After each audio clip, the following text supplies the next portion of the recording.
आप जब मोबाइल का रिचार्ज कराते हो 500 रुपए का, तो उस पे 2 रुपए तो आपकी प्लेटफॉर्म फी कट जाती है।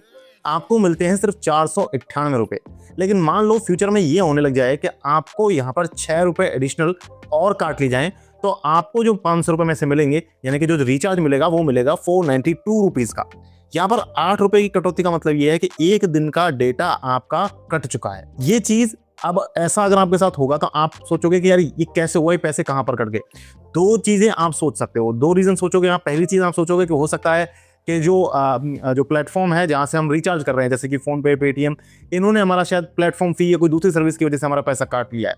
या फिर आप सोचोगे कि नहीं, ऐसा नहीं है, हो सकता है जो नेटवर्क प्रोवाइडर है उसने कोई सर्विस चार्ज लगाना स्टार्ट कर दिया है, जैसे कि जियो, एयरटेल और ये आइडिया जो कंपनीज है, इन्होंने किसी ने इस तरीके का चार्ज लगाना स्टार्ट कर दिया, जिसकी वजह से हमें 500 का नहीं पूरा बल्कि 492 रुपीज का ही रिचार्ज मिल रहा है। लेकिन तीसरी जो चीज है उसके बारे में आपने शायद बहुत ही कम लोगों ने या शायद किसी ने भी नहीं सोचा होगा कि वो जो चीज है, वो जो एंटिटी है, वो भी आपका पैसा काट सकती है।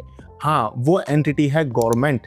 गवर्नमेंट आपका टैक्स आज की डेट में रिचार्ज पे तो नहीं काट रही है, लेकिन गवर्नमेंट आपका टैक्स काटती है जब आप शेयर्स खरीदते हो, जब आप शेयर्स को सेल करते हो, जब आप ऑप्शंस को खरीदते हो, जब आप ऑप्शंस को सेल करते हो, म्यूचुअल फंड जब आप खरीदते हो, जब आप म्यूचुअल फंड्स को सेल करते हो, कमोडिटीज खरीदते हो, कमोडिटी को सेल करते हो, ईटीएफ है, आईपीओ है, इस तरीके के जितने भी इन्वेस्टमेंट के ऑप्शन है उनको जब आप एग्जीक्यूट करते हो तो गवर्नमेंट आपसे टैक्स लेती है। और एक नहीं, 5-5, 6 तरीके के टैक्स लेती है। वो मैं आपको आज के इस वीडियो में बताऊंगा, और ये भी बताऊंगा प्रूफ के साथ आपको कि कैसे ब्रोकरेज चार्जेस से ज्यादा गवर्नमेंट जो चार्जेस ले रही है।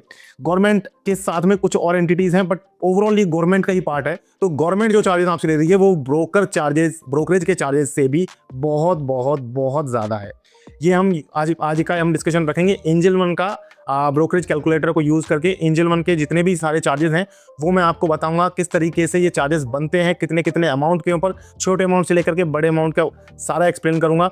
और ये लेटेस्ट चार्जेस के बारे में हम बिल्कुल बात कर रहे हैं, क्योंकि पिछले हमने 2 साल पहले भी कुछ ऐसा वीडियो किया था, वहां पर चार्जेस जो है वो काफी चेंज आ चुका है। तो सीधे लैपटॉप पर चलते हैं, वहां पर ब्रोकरेज कैलकुलेटर के साथ डिस्कस करते हैं क्या एंजल वन में आज की डेट में चार्जेस लग रहे हैं और गवर्नमेंट के चार्जेस एंजल वन के चार्जेस से कितने ज्यादा है। तो गाइस, सबसे पहले मैं आपको ब्रोकरेज चार्जेस एक बार ब्रीफ में समझा दूं। देखिए, अकाउंट ओपनिंग यहाँ पर 0 है। एएमसी जो है वो फर्स्ट ईयर के लिए आपकी 0 रहती है। कैसे आप इसे 10 साल तक 0 करा सकते हो आपको बताऊंगा इस वीडियो में। यहाँ पर आपके जो ब्रोकरेजेस हैं वो हर कैटेगरी में 30 डेज के लिए फ्री हैं। 30 डेज के लिए आपके ब्रोकरेजेस फ्री हैं।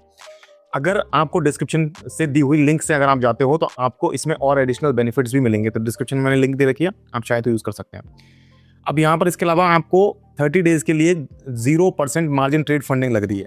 ठीक है, ये तो सब 0 बातें हैं, ओरिजिनल बातों पर आते हैं। जो चार्जेस लग रहे हैं वो हम यहाँ पर देख सकते हैं। अदर चार्जेस के बारे में बाद में बात करेंगे, पहले हम बात कर लेते हैं इक्विटी के चार्जेस के बारे में। इक्विटी के जो चार्जेस हैं वो यहाँ पर 0 लग रहे हैं। आप 30 डेज वाली बात यहाँ पर दोबारा रिपीट करी इन्होंने। जो चार्जेस लग रहे हैं इक्विटी में वो लग रहे हैं 20 रुपये या 0.1%। मिनिमम 5 रुपये का ब्रोकरेज आपका लगेगा और मैक्सिमम 20 रुपये का। उसके बीच में आपके टर्नओवर पर डिपेंड करेगा, अभी आपको कैलकुलेट करके मैं बताने वाला हूँ।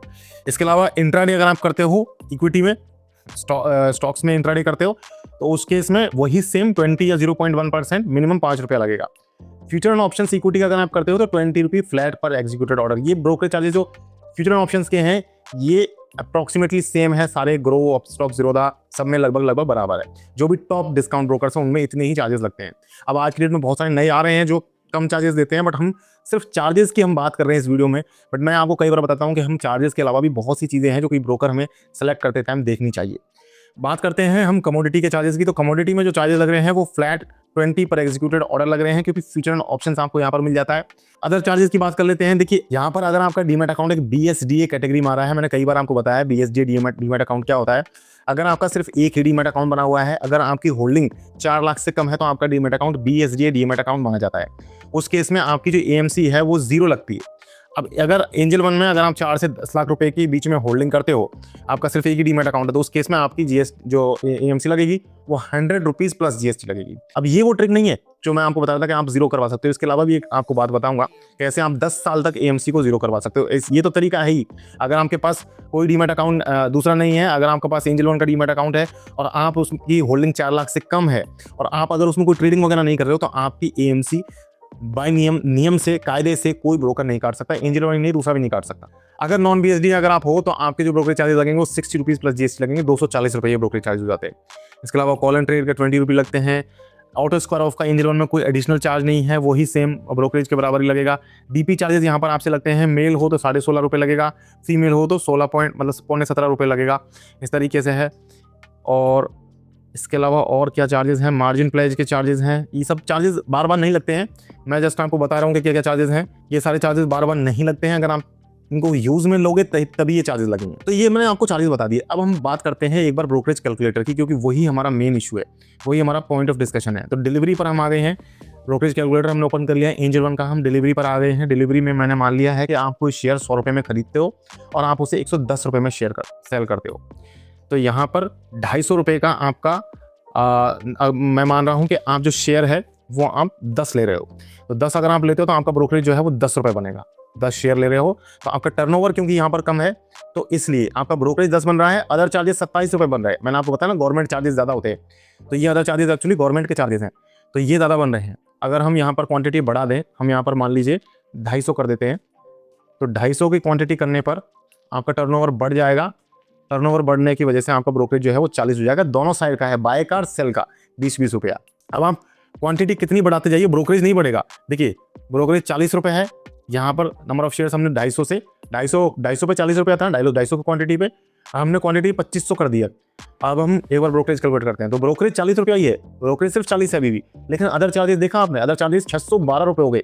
अगर आप इसे और बढ़ाएं, हम एक जीरो और लगा देते हैं, अब हम देखिए 6000 रुपये अदर चार्जेस है, ब्रोकरेज सिर्फ अभी भी 40 रुपया ही है। अब ये अदर चार्जेस है क्या, एक बार देख लेते हैं। देखिए नीचे चलते हैं, अब इस अदर चार्जेस की यहाँ पर चार्जेस का ब्रेकअप दे रखा है। तो ये एसटीटी, इसमें से 5052 रुपये का तो सिर्फ एसटीटी लग रहा है, सिक्योरिटीज ट्रांजेक्शन टैक्स या कमोडिटीज ट्रांजेक्शन टैक्स, ये लग रहा है आपका 5200 रुपये का, ये जाता है सीधे सीधे गवर्नमेंट को। इसके अलावा ट्रांजेक्शन चार्जेस 150 रुपये के, ब्रोकरेज से अगेन ज़्यादा है, ये जा रहा है एक्सचेंज को। इन्वेस्टर प्रोटेक्शन फंड के चार्जेस ये गवर्नमेंट को जाते हैं, सेबी को। डीपी के चार्जेस तो हैं ही, जो सेल करोगे उस टाइम लगेगा। सेबी की टर्नओवर फीस अलग रहती है, स्टैंप ड्यूटी अलग रहती है स्टेट की, ये भी ब्रोकरेज से बहुत बहुत ज़्यादा है, 375 रुपया। जीएसटी 40 रुपये का, ब्रोकरेज के बराबर तो जीएसटी हो गया है। हालांकि हम काफ़ी बड़ी ट्रेड की बात कर रहे हैं, लेकिन फिर भी अगर छोटे ट्रेड्स भी आप लो तो भी आपके जो ये रेगुलेटरी चार्जेस हैं गवर्नमेंट और दूसरी एंटिटीज़ के, यहाँ पे ब्रोकरेज से ज़्यादा होते हैं। इंट्राडे की बात कर लेते हैं, हमने मान लिया है यहाँ पर बाय प्राइस हमने 100 मान लिया है, सेल प्राइस हमने 110 रुपये मान लिया है, और क्वांटिटी हम 50 लेके चलते हैं, और 50 में आपका जो ब्रोकरेज बनेगा वो आपका 10.5 रुपया बन रहा है। क्वांटिटी हम 500 कर देते हैं तो आपका जो ब्रोकरेज बनेगा वो 40 रुपये बनेगा। यहाँ पर अगर हम क्वांटिटी 5000 करते हैं तो आपका ब्रोकरेज जो है वो 40 रुपया ही बनेगा, लेकिन अदर चार्जेस देखिए अब बढ़ते चले जा रहे हैं। अदर चार्जेस जो है वो एक्चुअली परसेंट बेस में लगते हैं, इन पर कोई कैपिंग नहीं है, ये बढ़ते ही चले जाते हैं। तो इस तरीके से अब हम बात कर लेते हैं इक्विटी फ्यूचर एंड ऑप्शंस के चार्जेस की। तो देखिए इक्विटी फ्यूचर एंड ऑप्शंस में हमने मान लिया है बाय प्राइस हमने 500 रुपये मान लिया है, और 550 रुपये हमने सेल प्राइस मान लिया है। नंबर ऑफ शेयर्स यानी कि कितने लॉट ले रहे हो वो हम 50 रुपये का मान रहे हैं। तो ब्रोकरेज आपका बनेगा वो बनेगा 40 रुपया। अगर आप इससे बढ़ा दोगे क्वांटिटी को यहाँ पर तो भी आपका ब्रोकरेज 40 रुपये रहेगा। 500 कर दिया क्वांटिटी को तो भी आपका ब्रोकरेज 40 ही है। अगर क्वांटिटी को 5000 कर दिया तो भी आपका ब्रोकरेज जो है वो 40 ही लग रहा है। अब इस केस में जो है वो अदर चार्जेस एक्चुअली कम लग रहे हैं, हालांकि ब्रोकरेज से तो ज़्यादा ही लग रहे हैं, लेकिन पिछला जो हमने देखा था उसके कंपैरिजन में कम लग रहा है। तो एक्चुअली हो क्या रहा है कि यहाँ पर जो आपका जो एसटीटी है वो ऑप्शंस के केस में कम लगता है। इंट्राडे और डिलीवरी, स्टॉक्स की डिलीवरी में और इंट्राडे में एसटीटी ज़्यादा लगता है। एसटीटी की क्या रेट्स रहती है मैंने आपको पहले भी बताया, मैं आपको फिर से बता देता हूँ। देखिए एसटीटी जो यहाँ पर लग रहा है ऑप्शन के केस में 0.1 है और स्टॉक्स के केस में भी 0.1 है, लेकिन डिफरेंस ये है कि स्टॉक्स की डिलीवरी में ये बाय और सेल दोनों साइड पर लगता है, जबकि ऑप्शंस में सिर्फ और सिर्फ सेल साइड पर लगता है। अगर आप इक्विटी इंट्राडे की बात करें तो उसमें और ज़्यादा कम हो जाता है ये, और वहाँ पर आपका जो एसटीटी है वो 0.025% हो जाता है, और वो सिर्फ सेल साइड पे लगता है।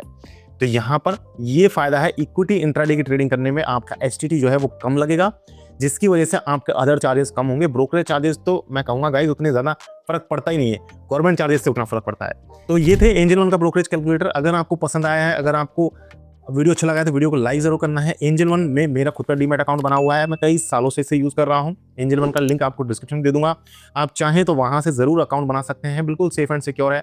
और अगर आप एंजल वन के एएमसी को 10 साल तक के लिए फ्री करवाना चाहते हो तो इनका आई ट्रेड प्रीमियर प्रो प्लान ले सकते हो, जिसके क्या क्या बेनिफिट्स है वो मैंने इस वीडियो में समझाया है।